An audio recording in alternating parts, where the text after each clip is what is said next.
Yes class 10 यानी कि Hare Krishna to all of you. कैसे आप सभी बच्चे? आज हम डिस्कशन करेंगे थोड़ा थ्योरेटिकल कांसेप्ट है heating effect of electric current. Yes once again repeat, heating effect of electric current. इसका मतलब ये है कि बच्चे कि क्या इलेक्ट्रिक करंट का क्या इस्तेमाल है हीटिंग कांसेप्ट में, हीटिंग इफेक्ट क्या होता है, इन सारी बातों को डिस्कशन करेंगे आज की वीडियो में। तो चलिए चलते हैं वीडियो की तरफ। Yes, so we are starting our lecture in which we will discuss about the heating effect of electric current. Yes, my dear friends, heating effect of electric current.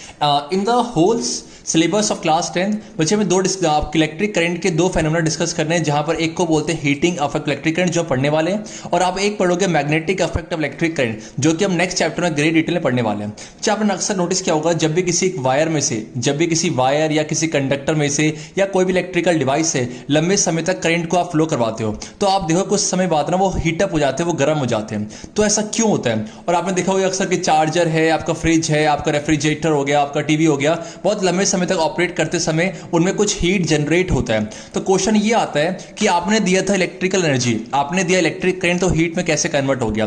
तो इसी को बोलते हैं हीटिंग इफेक्ट इलेक्ट्रिक करंट, जिसको हम great detail पढ़ने वाले हैं। आप मुझे ये बताओ कि इलेक्ट्रिकल एनर्जी का सोर्स क्या है? ऑब्वियस सी बात है, मैंने कहा था किसी भी कंडक्टर के अक्रॉस अगर मुझे पोटेंशियल डिफरेंस क्रिएट करना है तो you must use what, cell और बैटरी। तो बैटरी और cell is a source of electrical energy है। अब सेल के अंदर होता है केमिकल, तो वो केमिकल जो है कुछ केमिकल एनर्जी क्रिएट करता है और वो केमिकल एनर्जी आपका इलेक्ट्रिकल एनर्जी में कन्वर्ट होता है। इट मींस आपके सेल के अंदर कुछ केमिकल रिएक्शन टेक प्लेस करता है जिसकी वजह से किसी भी कंडक्टर या किसी भी इलेक्ट्रिकल डिवाइस के अक्रॉस एक पोटेंशियल डिफरेंस क्रिएट होता है जिसकी वजह से आपके इलेक्ट्रॉन्स फ्लो में आते हैं। और मुझे पता है कि जब भी इलेक्ट्रॉन्स फ्लो करेंगे तो आपके इलेक्ट्रिक करंट को कॉन्स्टिट्यूट करेंगे। It means flow of electrons constitute what electric current है। ठीक है जी। अब होता क्या है बच्चे, आप मुझे बताओ कि अगर किसी भी सर्किट में मुझे कंटिन्यूसली करंट को फ्लो करवाना है तो सेल को कौन से एनर्जी का इस्तेमाल करना पड़ता है, सेल को कौन सी एनर्जी एक्सपेंड या खर्च करनी पड़ती है? एज वी ऑलरेडी डिस्कस, जिसे बोलते हैं chemical energy. It means cell अपने केमिकल एनर्जी को खर्च करके किसी भी इलेक्ट्रिकल डिवाइस में, किसी भी इलेक्ट्रिक सर्किट में आपको इलेक्ट्रिकल एनर्जी या फिर इलेक्ट्रिक करंट को फ्लो करवाता है। ठीक है अच्छी। अब जो होता क्या है कि अगर मान लो क्या सारा का सारा जो आपने केमिकल एनर्जी जो सेल के अंदर है वो इलेक्ट्रिकल एनर्जी में ट्रांसफॉर्म हो पाता है? ऐसा नहीं हो पाता, बिकॉज 100% ट्रांसफॉर्मेशन नहीं होता। कुछ पार्ट उसमें से हीट की फॉर्म में डिसिपेट होता है, हीट की फॉर्म में लॉस होता है। आई रिपीट, बोलो क्या है? आपका जो मान लो सपोज आप यहां से 100% इलेक्ट्रिकल एनर्जी या 100% केमिकल एनर्जी दे रहे हो, 100 में से मान लो 95% क्या हुआ आपका जो है इलेक्ट्रिकल एनर्जी में कन्वर्ट हो गया, जिसकी वजह से आपके इलेक्ट्रॉन्स फ्लो कर रहे हैं। बट जो 5% है ना, 5% मान लिया, रफली डाटा ये एक्जैक्टली नहीं है, तो वो क्या होता है? वेस्ट होता है, वो हीट की फॉर्म में डिसिपेट होता है। ये लॉजिक, बिकॉज फ्रिक्शन क्रिएट होता है जिसकी वजह से आपका वो हीट अप हो जाते हैं। ठीक है, अब ध्यान दो, अब सोच के बोलना ये जो हीट अप हो रहा है ये फेवरेबल है कि बच्चे अनफेवरेबल है? तो आप देखोगे किसी किसी केस में डिजायरेबल होते हैं और किसी किसी केस में अनडिजायरेबल होते हैं। जैसे आपका इलेक्ट्रिक आयरन हो गया, इलेक्ट्रिक आयरन को आपको गर्म करना है, आपका इलेक्ट्रिक टोस्टर हो गया, टोस्टर को गर्म करना है, तो वहां पर जो हीटिंग है वो कैसा आपका डिजायरेबल है, फेवरेबल है। बट जैसे आपका ये जो इलेक्ट्रिकल डिवाइसेस होते हैं, आपका मॉनिटर हो गया, आपका टीवी हो गया, वहां पर अनडिजायरेबल होते हैं, बिकॉज ये हीट अप होने की वजह से किसी भी इलेक्ट्रिकल डिवाइसेस को डैमेज कर सकते हैं। ठीक है, अब अच्छे है क्या आप देखो लॉजिक है कि heating effect of electric current क्या है। मान लो आपके पास एक सर्किट दिख रहा है, इस सर्किट में आप देखोगे एक आपके पास क्या सेल है जहां पर एक पॉजिटिव और नेगेटिव है, आगे आपको दिख रहा होगा एक स्विच आपका की है जो कि आपका ऑन कंडीशन में है, उसके आगे जस्ट जाओगे तो रेसिस्टर्स है। तो ऐसा सर्किट जहां पर सिर्फ क्या आपका सोर्स ऑफ इलेक्ट्रिकल एनर्जी हो और आपका एक रेसिस्टर हो, साथ में एमीटर है जो मेजर करने के लिए, और एक वोल्टमीटर है, तो ऐसे सर्किट को हम बोलते हैं प्योरली रेसिस्टिव सर्किट है। मुझे पता है कि जब किसी हम केमिकल एनर्जी देते हैं तो केमिकल एनर्जी सारा का सारा ट्रांसफॉर्म नहीं होता, कुछ आपका इलेक्ट्रिकल में हो जाता है और कुछ बच्चे आपका जो है हीट की फॉर्म में डिसिपेट होता है, डिसिपेट या फिर वेस्ट होता है। पर लेकिन अगर आपका सर्किट कैसा प्योरली रेसिस्टिव है, फिर से बोलो, if a circuit is purely resistive circuit वो है जहां पर सिर्फ क्या है configuration of resistors only connected to a battery, सिर्फ आपका रेसिस्टर से, चाहे वो सीरीज चाहे पैरेलल हो, और आपका एक बैट सोर्स है और कुछ भी नहीं हो, कोई इलेक्ट्रिकल डिवाइस नहीं, मतलब ना आपका कोई है, तो ऐसे केस में, ऐसे केस को हम बोलते हैं क्या प्योरली रेसिस्टिव है। तो इस केस में होता क्या है, जितना भी आप करंट दोगे, जितना भी इलेक्ट्रिकल एनर्जी दोगे, सारा का सारा हीट की फॉर्म में डिसिपेट होगा। इट मींस आपने दिया 100% तो 100 में से 99% तो हीट की फॉर्म में डिसिपेट होता है। तो इसी को डिफाइन करें, if an electric circuit is purely resistive. अब प्योर रेसिस्टिव क्या है? Configuration of resistors only connected to a battery, तो उसमें क्या है source of energy continue dissipate होगा in the form of heat. इसी को बोलते हैं heating effect of electric current. Yes my dear friends, heating effect of electric current मतलब अगर आपका सर्किट प्योरली रेसिस्टिव है तो आप जितना भी इलेक्ट्रिकल एनर्जी दोगे वो सारा का सारा हीट के फॉर्म में डिसिपेट होता है, इसी को बोलते हैं heating effect of electric current है। अब ये heating effect of electric current पढ़ क्यों है? बिकॉज आप देखोगे ना कुछ इलेक्ट्रिकल डिवाइस में इसका बहुत यूज होता है। जैसे आपका इलेक्ट्रिक आयरन है, इलेक्ट्रिक आयरन में क्या कर रहे हो आप? इलेक्ट्रिक आयरन के अंदर हम कुछ ऐसा कॉइल लेंगे जहां पर क्या कुछ ऐसा आपका वायर लेंगे जो कि जितना आप इलेक्ट्रिकल एनर्जी दोगे ना सारा का सारा हीट में क्या ट्रांसफॉर्म हो जाता है, और उसी चीज का इस्तेमाल करके हम इलेक्ट्रिक आयरन गर्म करते हैं। सेम इलेक्ट्रिक टोस्टर है। तो if someone ask you what is the use of heating effect electric current, is it undesirable और डिजायरेबल? तो आप बोलोगे सर किसी केस में डिजायरेबल होते हैं और किसी केस में अनडिजायरेबल होते हैं। जो डिजायरेबल है जैसे आपका इलेक्ट्रिक आयरन हो गया, आपका टोस्टर हो गया, और अनडिजायरेबल का है जहां पर महंगे महंगे बहुत कॉस्टलियस जो आपके डिवाइसेस होते हैं, जैसे आपका सीपीयू हो गया, आपका मॉनिटर हो गया, जो भी है वो आपका गर्म होने से खराब हो सकते हैं। ठीक है, अब हम क्या करते हैं कि कितना हीट होता है, इस हीट के लिए मैथमेटिकल एक्सप्रेशन को ड्राइव करेंगे। ये बहुत इंपॉर्टेंट है, जहां पर हम ड्राइव करेंगे एच क्या बच्चे? Amount of heat energy, H equal to I square R T. I repeat, H equal to I square R T. इसको हम ड्राइव करने वाले हैं। उसके बाद लास्ट में हम देखेंगे जूल लॉ ऑफ हीटिंग, जो कि इसी हीटिंग इफेक्ट पे डिपेंड करता है। तो फटाफट से उस एक्सप्रेशन को ड्राइव करते हैं जिसकी बेस में काफी न्यूमेरिकल्स आपके एग्जाम में पूछे जाते हैं। तो जो ड्राइव करते हैं, आप दिख रहा होगा सर्किट दिख रहा है आपको, जहां पर ये क्या है, एक प्लस माइनस एक सेल है बच्चे, ये आपका सेल है, देन आपके पास ये की है, और देन आपके पास ये रेसिस्टर्स है, बस ये। तो इसी सर्किट को हम बोलते हैं क्या? Purely resistive circuit. Yes my dear friends, purely resistive circuit बोलते हैं। ठीक है इसको, बिकॉज कन्फिगरेशन ऑफ और resistors connected to a cell और battery is known as what? Purely resistive circuit है। यहां पर आप जितना भी इलेक्ट्रिकल एनर्जी दोगे ना वो सारा का सारा हीट की फॉर्म में डिसिपेट होता है। देखो अब बच्चे क्या नॉर्मल सा कंसेप्ट है, मान लो क्या है आपके पास ये कंडक्टर है। ठीक है, आपके पास एक कंडक्टर है जहां पर आपने यहां से देखो क्या दे रखा है, ये प्लस माइनस है, यहां से मान लो ये वी सोर्स का आपने दे रखा है, वी सोर्स है। ठीक है, और ध्यान देना और क्या है, मान लो कि यहां से यहां तक चार्ज फ्लो कर रहे हैं, क्यू चार्ज फ्लो कर रहा है, और टाइम कितना ले रहा है? टी है। सबको मिक्स कर रहे हैं, जितना पढ़ चुके हैं सबको मिक्स कर रहे हैं। क्यू चार्ज फ्लो कर रहा है टी टाइम पे, और पोटेंशियल डिफरेंस कितना क्रिएट किया? मतलब यहां पर और यहां पर आपका वी जो है पोटेंशियल डिफरेंस आपने दे रखा है। ठीक है, और मान लो चार्ज को इस पॉइंट से ए पॉइंट से बी पॉइंट जाने के लिए डब्ल्यू क्या करना पड़ रहा है? वर्क डन करना पड़ रहा है। ठीक है, और इस ऐसा जब चार्ज फ्लो कर रहा है तो करंट कितना बन रहा है? आई, और मान ले इस सर्किट का मतलब इस कंडक्टर का रेजिस्टेंस कितना आ रहा है? फिर से बोलो अच्छे, आपका क्या है? वी क्या है? पोटेंशियल डिफरेंस जो आपने कंडक्टर के क्रॉस दे रखा है। क्यू क्या है? आपका चार्ज जो यहां से यहां फ्लो हो रहा है। टी क्या? टी टाइम ले रहा है। और डब्ल्यू क्या है? चार्ज को ए पॉइंट से बी पॉइंट पे जाने के लिए कितना वर्क डन करना पड़ रहा है। और आई क्या अच्छे कि जब आपके इलेक्ट्रॉन्स फ्लो कर रहे हैं या चार्ज फ्लो कर रहे हैं तो उसके अंदर कितना करंट आपका बन रहा है। आप मुझे बताओ, ये पढ़ चुके हैं हम, क्या पढ़े कि वी इक्वल टू बोलो क्या होता है आपका? W by Q. Yes we know कि आपका पोटेंशियल डिफरेंस क्या होता है? वर्क डन अपॉन पे क्या आपका ये। ठीक है, आपका अमाउंट ऑफ चार्ज है। ठीक है, अब मुझे बताओ कि यहाँ से क्या लिखते हैं, और यहाँ से क्या लिखते हैं? डब्ल्यू इक्वल टू बोलो क्या? वी इंटू पे क्यू। डब्ल्यू क्या बन गया आपका? वी इंटू क्यू है। आप मुझे बताओ 9th क्लास में पढ़ चुके हो, 9th क्लास में पढ़ोगे आपने वर्क अपॉन टाइम क्या होता है? वर्क अपॉन टाइम क्या होता है आपका? वर्क अपॉन पे टाइम क्या होता है? वर्क अपॉन टाइम होता है power, rate of doing work. ये हम पढ़ चुके हैं 9th क्लास में, rate of doing work. It means जब भी वर्क के नीचे टाइम आएगा उसे बोलते हैं रेट। फिर से बोलो, वर्क के नीचे टाइम क्या बोलेंगे? Rate of doing work is called what? Power. It means अगर मैं वर्क अपॉन टाइम करूं तो क्या निकलता है? आपका पावर निकलता है।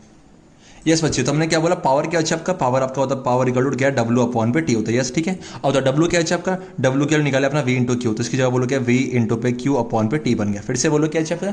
हमने निकाला कि आपका V equal to W by Q. हम पढ़ चुके हैं पोटेंशियल डिफरेंस क्या होता है आपका? कितना वर्क डन करना पड़ रहा है, कितना उसका अमाउंट ऑफ चार्ज है। फिर यहाँ से निकालते हैं अरेंज करके, डब्ल्यू इक्वल टू क्या? वी इंटू क्यू है। फिर अरेंज करने पर निकला आपका इस तरीके से, तो P equal to W by T, और इस डब्ल्यू की जगह मैंने पुट कर दिया बोलो क्या? V into Q upon T. आप मुझे बताओ ये क्यू अपॉन टी क्या होता है? सर आपने तो पढ़ाया था आई इक्वल टू क्या होता है आपका? Q upon T. It means क्या मैं इस क्यू अपॉन टी की जगह बच्चे आई लिखता हूं? बिल्कुल लिखते हैं। तो पावर क्या बन गया? वी तो है ही बच्चे इंटू पे, और क्यू अपॉन टी क्या बन गया? आई है। अभी बहुत इंपॉर्टेंट है कि अगर आपसे कोई पूछे इलेक्ट्रिक पावर का फॉर्मूला क्या है, तो इलेक्ट्रिक पावर क्या है? वी इंटू आई। फिर से बोलो इलेक्ट्रिक पावर बोल क्या? वी इंटू पे आई। यहां पर बोलो क्या? ये आपका है electrical power. Is my dear friends electrical power. And what is V? V बच्चे आपका potential difference, and what is I? Electric current है। इट मींस मुझे किसी भी सर्किट में आपका इलेक्ट्रिकल पावर निकालना है तो कितना वोल्टेज दे रहे हो और कितना करंट फ्लो कर रहा है। पी इक्वल टू क्या? वी इंटू पे आई। वी इंटू पे आई है बच्चे। अब ध्यान दो मुझे, अब देखो क्या हमने निकाला। अब जो हम सेकंड हमने एक तो बच्चे ये बहुत इंपॉर्टेंट रिलेशन निकाला। अब सेकंड हम क्या निकालने वाले हैं? देखो बच्चे एच इक्वल टू ये ड्राइव करने वाले आई स्क्वायर इंटू पे आर इंटू पे डी। ये क्या चीज है कि कितना, देखो जब कि सर्किट प्योर रेसिस्टिव होता है ना तो कितना आपका हीट एनर्जी निकलेगा। मान ली रेसिस्टेंस कितना आपका आर है, तो आर इंटू आई स्क्वायर मतलब एच इक्वल टू एच के amount of heat energy dissipate. वो क्या होता है? एच इक्वल टू आई, ये फॉर्मुला होता है H equal to I square R T. तो ये कैसे आए मैं वो आपको बताना चाह रहा हूं। तो जानो क्या है, आप मुझे बताओ पावर क्या होता है? फिर से देखो यहां थोड़ा सा जादू करेंगे। पावर इक्वल टू क्या होता है, वर्क अपॉन टाइम है, वर्क अपॉन टाइम। आपको याद है मैंने कहा था वर्क और एनर्जी सेम ही तो होते हैं, बिकॉज जिस बॉडी के अंदर जितना एनर्जी होगा उतना ही वर्क करेगा। तो क्या इस वर्क की जगह मैं एनर्जी को रिलेट कर सकता हूँ, बिल्कुल कर सकता हूँ। पावर क्या बन जाएगा, जब आपका पावर बन जाएगा आपका एनर्जी अपॉन पे time. Yes my dear friends, energy upon पे टाइम है। और रीअरेंज करो, एनर्जी क्या बन गया, ई। एनर्जी को ई से दिखा रहा हूँ, एनर्जी को दिखाया ई से, टाइम को टी से, पावर को पी से। तो इस ई को क्या, इस उठा के फेंक दो, तो ई क्या बन गया, पी इंटू पे टी। यस माय डियर, क्या पी इंटू पे टी है। आप मुझे बताओ इस पी की जगह लिखते हैं, इस पी की जगह लिखते हैं। अभी क्या पी क्या होता है, आपका पी होता है आपका वी इंटू आई है, तो ई क्या बन गया आपका वी इंटू पे आई इंटू पे टी है। ठीक है, इतना लिख लिया। अच्छा, उसके बाद मुझे आप बताओ आपको ओम्स लॉ ने क्या सिखाया। आपको ओम्स लॉ ने बोला वी इक्वल टू क्या होता है, आई आर। इट मीन्स आप इस वी की जगह आई आर पुट कर सकते हो। तो ई क्या बन गया आपका, बोलो आई इंटू पे आर इंटू पे आई इंटू पे टी है। तो यहां से ई क्या बन गया, ई बन गया आपका सर आई इंटू आई क्या होता है, आई का स्क्वायर बच्चा आर टी।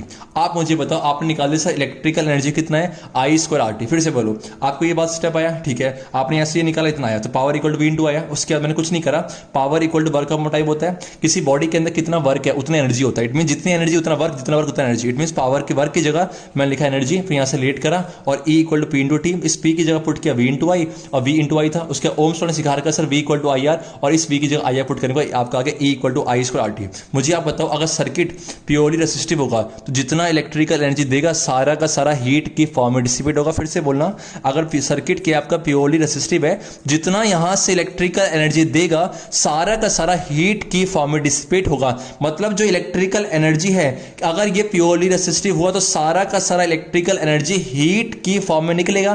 तो बताओ ई की जगह क्या पुट कर दो, ई की जगह क्या लिख दो, एच। और इट मींस सर इस ई की जगह लिख दो एच। क्यों, बिकॉज जितना इलेक्ट्रिकल एनर्जी है ना सारा का सारा हीट की फॉर्म में निकलेगा। और एच क्या बन जाएगा, एच बन जाएगा आपका आई स्क्वायर इंटू पे आर इंटू पे टी। इट मींस आपने इस ई की जगह क्या पुट कर दिया, एच। बिकॉज क्यों, for a purely resistive circuit all amount of electrical energy will be transformed into या will dissipate in the form of heat energy that is given by H, and H equal to what, I square RT। H equal to I square RT, जहां पर I क्या है, कितना current flow करवा रहे हो, R क्या है, जो भी डिवाइस है, रेजिस्टेंस कितना आ रहा है। सपोज कंडक्टर था ना, इसका रेजिस्टेंस कितना माना आपका R है तो ये है। और T क्या है, कितने समय तक करंट को फ्लो करा रहे हो। जितने ज्यादा समय तक करंट को फ्लो कराओगे उतना ज्यादा हीट होगा, जितना ज्यादा रेजिस्टेंस उतना ज्यादा हीट होगा, जितना ज्यादा करंट फ्लो कराओगे उतना ज्यादा हीट होगा। It means H equal to I square R T है। इस फॉर्मूले का इस्तेमाल आप तब करोगे जब बच्चे आपको निकाला हो कितना हीट एनर्जी डिसिपेट होगा या कितना आपका हीट एनर्जी बनेगा।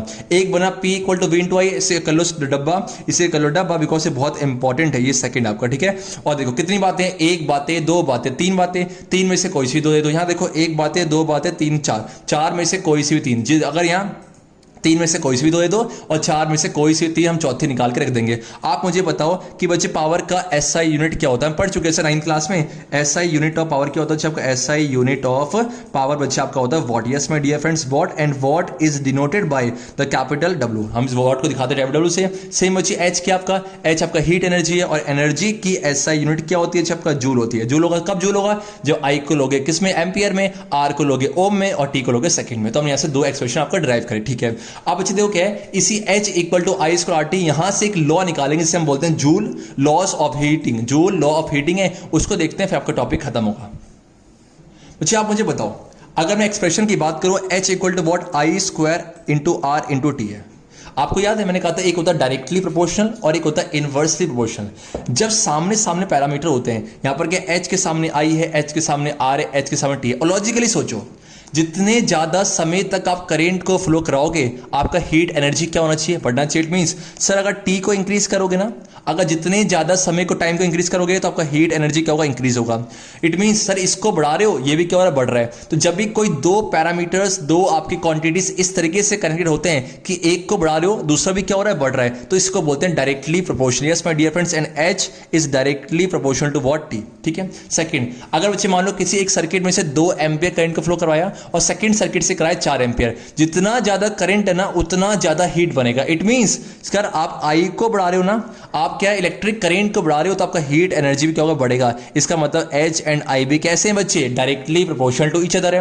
और लास्ट पॉइंट सोच के बोलना, अगर मान लो कोई सर्किट है, मैंने कहा था अगर प्योरली रेसिस्टिव हो जाए, इट मींस रेसिस्टेंस को बढ़ाओगे, अगर आप रेसिस्टेंस को इंक्रीज करोगे तो आपका हीट भी क्या होता है, बढ़ता है। ये तीन बात ध्यान रखना, पहली बात और ये सेकंड बात और ये आपका तीसरी बात। मतलब क्या है कि सर H जो है T के डायरेक्टली प्रोपोर्शनल है, जितना ज्यादा टाइम उतना ज्यादा हीट बनेगा। सेकंड केस क्या है सर, H और I कैसे हैं, डायरेक्टली, मतलब जितना जितना ज्यादा करंट दोगे उतना ज्यादा हीट, और थर्ड क्या है, जितना ज्यादा सर्किट का रेसिस्टेंस उतना ज्यादा क्या बनेगा, हीट बनेगा। इन तीनों बातों को जोड़ देना, ये तीनों बातों को जोड़ क्या बनेगा, H equal to I square R T. हमने ड्राइव भी करा है, एग्जाम में ड्राइव करने के लिए नहीं आता, पर ध्यान रखना P equal to V into I और H equal to I square R T है। इसी बात को मतलब क्या है, और यहां से करंट के वो डायरेक्टली करंट की क्या स्क्वायर है, इट मीन H जो आई स्क्वायर के प्रोपोर्शनल है। अब ध्यान दो, इसी को बोलते हैं क्या, पहला पॉइंट देखो क्या ये देखो, पहला है कि जो आपका हीटिंग है ना, कि जितना हीट बनेगा वो क्या आपका, यस बच्चे देखो क्या है, आपका जो heat produce in a resistor is, पहला बात बोलो क्या है,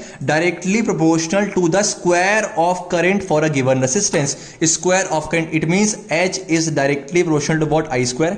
and second point, directly proportional to the resistance for a given current है, रेसिस्टेंस के भी क्या होगा बच्चे आपका डायरेक्टली प्रोपोर्शनल है। एंड थर्ड पॉइंट क्या है, directly proportional to the time for which the current flows, it means sir H जो है वो आपका T के प्रोपोर्शनल है। इन तीनों बातों को जोड़ोगे तो H इक्वल टू क्या बनेगा, आई स्क्वायर आर टी है, और इसी को बोलते हैं Joule laws of heating. Exam में अक्सर पूछा जाता है कि what do you mean by Joule's law of heating, तो यू विल से कि sir in a purely resistive circuit the amount of heat produced in resistor is directly proportional to the square of current, and second directly proportional to the resistance, and third point directly proportional to the flow of current for time, मतलब जितने time तक flow करेगा उसके भी directly proportional होता है। तो इन सब बात को जोड़ा। अगर मैं इस लेक्चर की बात करूं, यहां से दो इंपॉर्टेंट बात, पहली बात बच्चे क्या है, हीटिंग इफेक्ट इलेक्ट्रिक करंट क्या होता है, किसी भी प्योरली रेसिस्टिव सर्किट में जितना आप दोगे क्या, केमिकल एनर्जी, सारा केमिकल एनर्जी से बनेगा इलेक्ट्रिकल एनर्जी, और सारा का सारा इलेक्ट्रिकल एनर्जी आपका हीट एनर्जी की फॉर्म में डिसिपेट होगा for a purely resistive circuit. Second बात क्या है कि sir electric power equal to क्या होता है, पोटेंशियल डिफरेंस V